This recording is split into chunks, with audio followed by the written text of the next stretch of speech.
Assalamualaikum warahmatullahi wabarakatuh. Pada video ini saya akan menjelaskan mengenai materi himpunan. Seperti yang sudah pernah teman-teman pelajari sebelumnya terkait himpunan, himpunan itu kan merupakan kumpulan benda atau objek nyata ya, maupun yang mungkin abstrak yang memiliki sifat tertentu tentunya gitu ya. Jadi kayak misalkan aja di sini kita punya himpunan A ini merupakan software-software, di bawah Windows seperti Microsoft Word, Excel, PowerPoint dan seterusnya. Nah, biasanya cara menuliskan himpunan itu gitu ya, kita menggunakan tabulasi atau menggunakan deskripsi gitu. Nah, masing-masing objek dari himpunan A itu kita sebut dengan anggota atau elemen himpunan. Nah, biasanya kita tulis dengan X anggota himpunan dari A. Jadi X kemudian dilambangkan dengan, lambang keanggotaan ini gitu ya, kemudian kita sebutkan dengan nama himpunannya dan himpunan itu biasanya disimbolkan dengan huruf besar. Nah, jadi kalau misalkan X, bukan anggota dari A. Nah, kalau ada, simbol NA itu artinya menandakan jumlah anggota atau jumlah elemen dari himpunan A. Kemudian, tadi kita ngebahas nih tentang notasi ini. Nah, ini adalah kita sebut dengan kardinalitas. Jadi kardinalitas itu adalah berapakah jumlah elemen gitu ya yang berbeda di dalam suatu himpunan A. Itu kita sebut dengan, kardinalitas. Jadi contohnya nih, A ini adalah merupakan himpunan bilangan prima yang lebih kecil dari 20 ya. Maka kalau kita urutkan itu jadi A-nya itu jumlah kardinalitasnya atau jumlah, elemen yang berbeda dari himpunan A itu adalah 8. Nah, sekarang kita lihat nih, B itu terdiri dari ini himpunannya. Nah, maka kalau kita tanya kardinalitasnya ya, jadi kardinalitas itu bisa seperti ini simbolnya atau seperti ini. Artinya kita akan menghitung berapa jumlah elemen yang berbeda di dalam himpunan B ya. Jadi 1, 2, 3 dan 4. Kemudian ada himpunan kosong. Kalau himpunan kosong itu berarti himpunan yang tidak memiliki satupun elemen ya, atau kita sebut kardinalitasnya adalah 0 karena nggak punya elemen sama sekali. Nah, biasanya dinotasikan dengan seperti ini atau juga ini. Oke ya. Jadi kalau misalkan A itu adalah, anggota X-nya itu adalah X lebih besar dari X. Nggak ada kan, maka kardinalitasnya adalah 0. B, X adalah, akar persamaan dari X kuadrat tambah 5X tambah 10 sama dengan 0. Nah, ini berarti si B-nya itu adalah sama dengan 0 ya. Jadi kita sebut dengan himpunan kosong gitu. Kemudian himpunan, bagian atau kita sebut dengan subset. Nah, kalau subset itu himpunan bagian, mohon diingat ya. Jadi kayak misalnya himpunan A dikatakan subset dari B, himpunan B, jika dan hanya jika setiap elemen di A itu adalah elemen di B. Nah, maka kita sebut B-nya itu adalah superset dari A. Ya, jadi kita pastikan bahwa kalau subset itu adalah semua himpunan A itu harus ada di dalam himpunan B. Jadi contohnya nih, biasanya kita lambangkan seperti ini. Ini adalah simbol untuk subset. Jadi A subset dari B. Contohnya, A-nya 1, 2, 3, B-nya adalah 1 sampai 10. Maka kita katakan A adalah subsetnya B, sementara B adalah superset dari A. Kenapa? Karena di B ini, terdapat anggota lain yang bukan merupakan bagian dari A gitu. Tapi bisa juga sebenarnya nilai A itu sama dengan himpunan B ya. Jadi kan sudah jelas pasti kalau A itu semua anggota A harus ada di B. Dan anggota B bisa jadi ya semuanya ada di A. Kita katakan ini subset. Jadi kalau kayak gini adalah A subset B dan juga B subset A. Maka kita katakan adalah A ini adalah himpunan sama dengan B. Sementara kalau untuk kasus yang A, ini kita bilang B bukan subset A karena B ini adalah superset karena ada bagian-bagian dari si B ini yang tidak ada di A. Gitu ya. Tadi kita sempat singgung sedikit tentang himpunan sama. Jadi himpunan sama itu kita katakan sama dengan himpunan B, A itu dikatakan sama dengan himpunan B jika dan hanya jika keduanya memiliki elemen yang sama. Artinya A subset B dan B subset A. Yang tadi sudah saya jelaskan. Sehingga kalau kasusnya seperti ini ya, eh, A itu bukan subsetnya B, ya kan? B subsetnya A, jelas kan? Nah, sehingga A itu bukan himpunan sama karena apa? Ya jumlahnya juga berbeda, kemudian elemennya juga berbeda. Kemudian ada himpunan ekivalen. Nah, kalau himpunan ekivalen itu adalah dari jumlahnya, tapi tidak memperhatikan elemennya. Beda dengan himpunan sama. Kalau himpunan sama, itu dia harus memiliki elemen yang sama persis dengan dua himpunan itu harus punya elemen yang sama persis. Tapi kalau himpunan yang ekivalen itu adalah memiliki kardinal atau jumlah elemen yang sama tanpa memperhatikan elemennya. Jadi kayak misalnya A ini 1357, B-nya A, B, C, D. Ini tentu dua himpunan yang memiliki sifat yang berbeda ya, karakter yang berbeda gitu. Tapi dia memiliki jumlah elemen atau kita sebut kardinal yang sama. Maka kita bilang A dan B ini adalah himpunan yang ekivalen dengan lambang seperti ini. Kemudian himpunan saling lepas.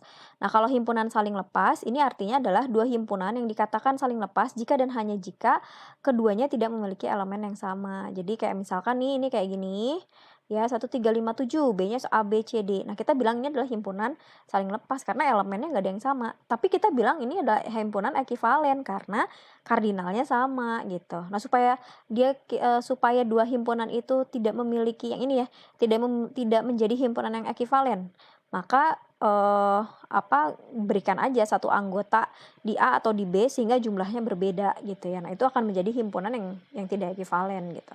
Tapi kalau untuk kasus ini dia himpunan saling lepas betul, tapi juga dia merupakan himpunan ekivalen karena jumlahnya sama. Himpunan kuasa atau kita sebut dengan power set ya. Jadi himpunan kuasa atau power set dari himpunan A adalah suatu himpunan yang elemennya merupakan semua himpunan bagian dari A. Oke ya. Nah, termasuk himpunan kosong dan himpunan A itu sendiri. Oke. Jadi power set itu adalah dirinya himpunan kosong dan semua anggota dari A itu. Jadi ini kita punya rumus kalau untuk power set ya. Jadi power set dari A, himpunan A itu adalah 2 pangkat A. Jadi A-nya ini anggotanya berapa? Ya, contohnya nih. A ini dia anggotanya 2. 2 pangkat 2, 4. Maka power set dari himpunan A itu akan ada 4 anggota. Apa aja? Himpunan kosong. Oke. Himpunan 1 ya. Himpunan 2 dan kombinasinya himpunan 1,2. Nah, jadi mohon diperhatikan, himpunan 1 ini tentunya berbeda dengan nilai 1 aja. Ya, jadi himpunan 1, himpunan 2, dan himpunan 1, 2, serta himpunan kosong. Berikutnya, kita akan membahas mengenai operasi terhadap himpunan. Nah, di sini ada irisan. Irisan itu berarti A irisan B ya, jika anggota X itu anggota BA dan X itu adalah anggota B. Ya, jadi si X ini A irisan B itu jika si X itu ada di A dan juga ada di B. Contoh ya. A-nya 2, 4, 6, 8, 10. B-nya 4, 10, 14, 18. Maka untuk A irisan B itu kita harus cari anggota himpunan yang di A ada dan di B ada. Nah, kalau kita lihat 2 itu nggak ada di B. 4 ada di keduanya, maka 4 termasuk anggota dari irisan.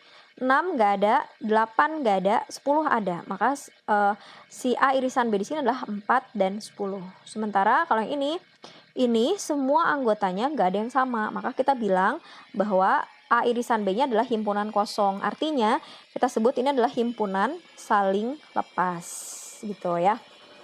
Oke, nah berikutnya adalah gabungan. Kalau gabungan ya berarti kita menggabungkan dua himpunan. Jadi contohnya nih A-nya kita punya 258, kemudian B-nya 7512. A gabung B itu berarti 257, 8 gitu, 22. Nah, di sini ada 5 di A dan juga di B. Nah, bukan berarti jadinya kita tulis 2 kali, enggak. Tapi kita tulis jadi satu aja ya, 2, 5, 7, 8, 22. Jadi perlu diperhatikan bahwa himpunan itu memiliki nilai anggota yang berbeda. Ya, jadi kalau itu kita katakan himpunan karena dia punya himpunan itu dia punya anggota yang unik gitu. Nah, A gabung himpunan kosong ya sama dengan si A itu sendiri gitu ya. Kemudian ada komplement. Nah, komplement itu adalah nilai selain dari anggota A. Jadi kalau misalkan kita punya di situ X adalah anggota U itu adalah universal, maka si X ini bukan anggota dari A. Jadi contoh nih ya, U-nya 1 sampai 9, A-nya itu 1, 3, 5, 7, 9 atau bilangan ganjil ya. Maka komplement dari A itu adalah bilangan genap 2, 4, 6, dan 8 gitu ya. Jadi kalau komplement itu berarti selain dari A tapi termasuk ke dalam himpunan universalnya. Kemudian ada selisih. A selisih B itu adalah jika X anggota A dan X bukan anggota B ya, maka kita terus di situ adalah A irisan dari negasi B. Oke ya. Jadi selisih A selisih B itu adalah A irisan dari negasi B, komplement B. Contoh nih, A-nya adalah 1 2 sampai 10, B-nya 2 4 6 8 10. Maka kalau kita selisihkan hasilnya menjadi ya, hasilnya menjadi berarti B-nya Anda cari dulu berarti si B-nya itu A selisih B ini berarti kan kita cari ini ya, jadi kita kurangin gitu kayak selisih gitu ya. Jadi 1 itu kan nggak ada di B ya, maka masukkan sebagai anggota. Kalau 2 ada, karena 2 itu ada di A dan di B, maka kita buang. 3 karena nggak ada di B, maka masukkan. Nah, 4 di sini karena ada di B, maka buang. 5 karena nggak ada di B, masukkan. 6 karena ada di B, kita buang. 7 nggak ada di B, maka masukkan. 8 ada di B, maka buang. Kemudian 9 nggak ada di B, maka kita masukkan. 10 ada di B, maka kita buang. Maka hasilnya adalah 1, 3, 5, 7, 9. Nah, A selisih B itu berbeda dengan B selisih A. Kalau B selisih A, kita lihat 2, 4, 6, 8, 10 itu semuanya ada di A. Sehingga kalau B selisih A itu sama dengan himpunan kosong. Bisa difahami ya. 1, 3, 5 dikurangi 1, 2, 3. Maka hasilnya adalah, ya hasilnya berarti 5 berarti ya kan? 5, karena 1 itu ada di B, buang gitu kan. 3 ada di B, buang. Sisanya di sini adalah 5. Nah, kalau kita balik, B-nya selisih dengan A. Nah, kayak gini. Kita cek 1 ada di A, maka buang. 2 nggak ada di A ini kan ya, nggak ada di sini, maka pertahankan. Nah, karena 3 ada di sini, maka 3-nya kita buang gitu ya. Jadi tentu akan berbeda, A selisih B itu kan berbeda dengan B selisih A. Kemudian beda setangkup di sini, jadi A beda setangkup B itu kita sederhanakan menjadi A gabungan B dikurangi A irisan B, atau A selisih B gabung B selisih A. Jadi misalnya di sini nih ada kita punya 2, 4, 6 A-nya, B-nya adalah 2, 3, 5. Oke ya, jadi kalau kita coba jabarkan bagaimana proses mencari beda setangkup itu akan seperti ini ya. Kita coba terapkan yang A gabung B. Jadi kalau misalnya kita punya ini, A gabung B-nya itu berarti 2, 3, 4, 5, dan 6. Sementara A irisan B itu kita punya berarti yang samanya aja kan ya. Berarti hanya 2. Oke ya. Sekarang kita selisihkan ya. Kemudian kita selisihkan antara A gabung B, selisihkan dengan A irisan B. Oke, berarti yang samanya kita buang. 2 ini ada di keduanya berarti dibuang. Sisanya menjadi 3, 4, 5, dan 6. Oke ya, sama nih. Atau pakai cara yang kedua, A selisih B-nya. Kurangin dulu berarti. Yang sama kita buang, berarti 4 sama 6 itu nggak ada di B ya, 4 sama 6. Kalau B selisih A, itu berarti yang di B ada di A itu harus dibuang. 2 nih ada di A, harus dibuang. 3, 5 nggak ada di A, berarti 3 dan 5. Kemudian kita gabungkan ya. A selisih B digabung dengan B selisih A. Maka hasilnya menjadi 3, 4, 5, 6. Oke, seperti itu ya. Nah, untuk soal kalimatnya seperti ini biasanya. U himpunan mahasiswa, P-nya itu adalah mahasiswa yang memiliki nilai UTS-nya di atas 80. Kalau Q itu dia punya nilai UAS-nya itu di atas 80. Nah, kalau seorang mahasiswa dapat nilai A jika nilai UTS dan UAS-nya itu keduanya ada di atas 80. Kalau B itu salah satunya di atas 80. Kalau C itu keduanya di bawah 80. Maka yang dapat A itu adalah dia yang mahasiswa yang nilai UTS dan nilai UAS-nya itu harus ada di 80 dua-duanya kan. Ya, karena di dua-duanya ada di 80 berarti irisan dong ya kan. Jadi P irisan dari Q. Kalau yang B itu adalah salah satu ujian. Nah, lihat ya. Nilai B jika salah satu ujiannya di atas 80, maka ini adalah termasuk ke dalam kalimat beda setangkup. Jadi P beda setangkup dari Q. Sementara kalau yang C itu kan keduanya di bawah 80, berarti kan universal dikurangi P gabung dengan Q, seperti itu ya. Kemudian perkalian kartesian. Nah, perkalian kartesian di sini kita terapkan, kita lihat C-nya 1, 2, 3, D-nya A, B. Nah, maka perkalian kartesian di sini adalah kita mengalihkan himpunan C dengan himpunan D-nya. Jadi kalau kita lihat di sini memasangkan gitu ya. Nah, di sini untuk menuliskan perkalian kartesian, jadi himpunan pasangan berurut ke perkalian kartesian itu ya. Himpunan pasangan berurut. Jadi 1, A, maka di sini harus pakai kurung. Kurawal itu kan menandakan himpunan, sementara kurung ini adalah untuk menandakan pasangan berurut. Jadi kurung 1, A, 1, B ya, pakai kurung dulu. Kemudian 2, A, 2, B, 3, A, 3, B gitu ya. Nah, berapa jumlahnya gitu kan ya. Nah, misalkan A-nya sama dengan B nih jumlahnya gitu ya. Maka A kali B itu himpunan semua titik di bidang datarnya. Jadi contoh nih, jika A dan B merupakan himpunan berhingga, maka kardinalitas dari A kali B itu sama dengan kardinalitas A dikali kardinalitas B ya. Jadi kardinalitas dari perkalian kartesian ini merupakan perkalian kardinalitas dari A kali B. Jadi contoh kayak gini, ini kan dia 3 nih, ini 2, berarti jumlah anggotanya itu sama dengan 6 ya, sama dengan 6. Kita lihat nih, 1, 2, 3, 4, 5, 6. Seperti itu ya. Pasangan berurut A, B itu beda dengan B, A ya. Jadi 1, A itu akan beda dengan A, 1 di sini ya. Dan kata lain, A, B itu tidak sama dengan B, A. Perkalian kartesian itu tidak komutatif ya. Jadi A kali B itu tidak sama dengan B kali A. Dengan syarat A atau B-nya itu tidak kosong, seperti itu ya. Kayak contoh di atas misalkan, di sini kalau kita kali ya, kita balik D-nya dikali A, maka pasangannya menjadi gini, A, 1 terus B, 1 gitu kan ya, A, 2 B, 2 dan seterusnya. Nah, ini akan berbeda dengan perkalian C kali D gitu. Untuk perkalian kartesian itu beda ya.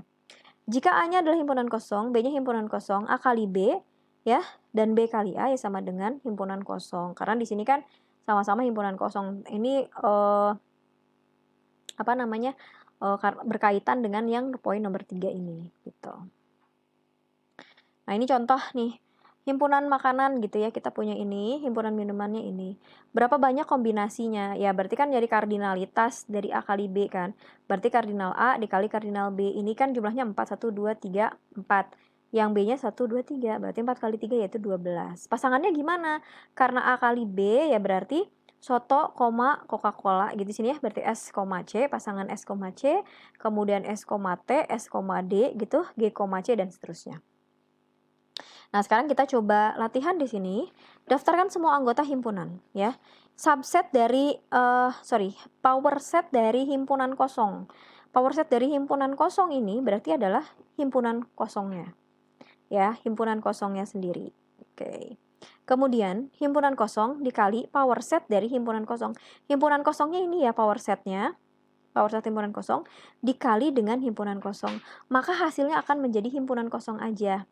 Nah, jika A-nya sama dengan himpunan kosong atau B-nya sama dengan himpunan kosong, maka A kali B itu akan menjadi himpunan kosong gitu ya. Jadi kalau A kali B itu akan menjadi himpunan kosong. Jadi kalau kita kalikan dengan power set sama dengan himpunan kosong. Nah, berbeda dengan ini ya.